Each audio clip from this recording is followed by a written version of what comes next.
পথপ্রদর্শক মুর্শিদ এর প্রয়োজনীয়তা প্রসঙ্গে মুর্শিদ বা আধ্যাত্মিক পথপ্রদর্শক বা পীর ধারণার সমর্থনে এবং সম্পর্কিত বিষয়ে পবিত্র কোরআন থেকে সাধারণত যে সকল তথ্য বা আয়াতসমূহ উদ্ধৃত করা হয় তার কিছু অংশ তুলে ধরা হলো।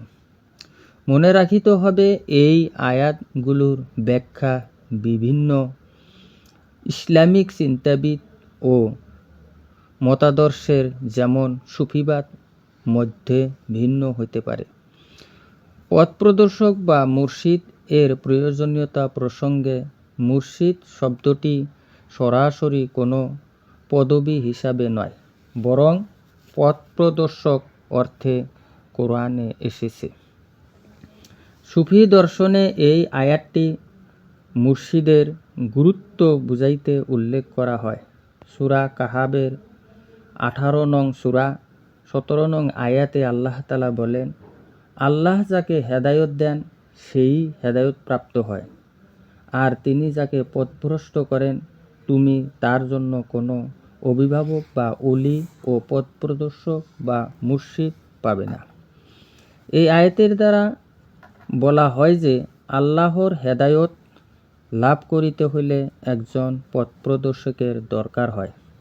যাকে আল্লাহ হেদায়ত দেন সেই কামিল মুর্শিদ লাভ করে।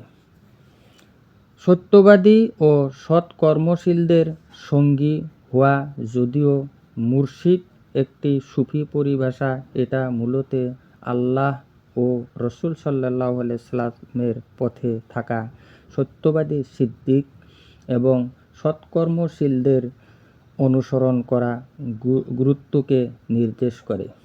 এই প্রসঙ্গে কোরআনের নির্দেশ সূরা তওবা 9 নং সূরা 119 নং আয়াতে আল্লাহ তাআলা বলেন, হে মুমিনগণ, তোমরা আল্লাহকে ভয় করো এবং সত্যবাদীদের সঙ্গী হও।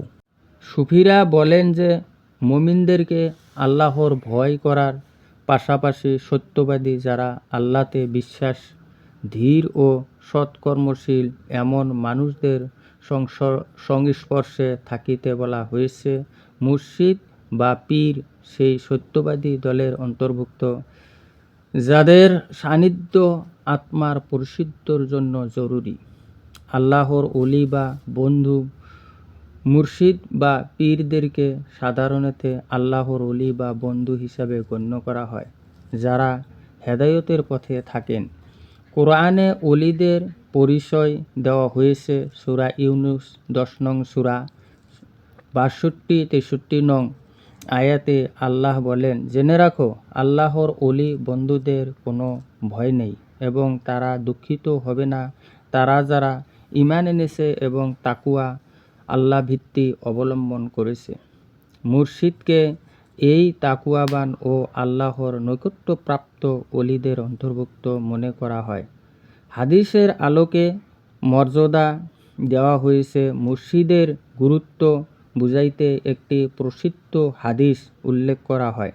মুর্শিদ তার কওমের মধ্যে এমন যেমন নবী তার উম্মতের মধ্যে।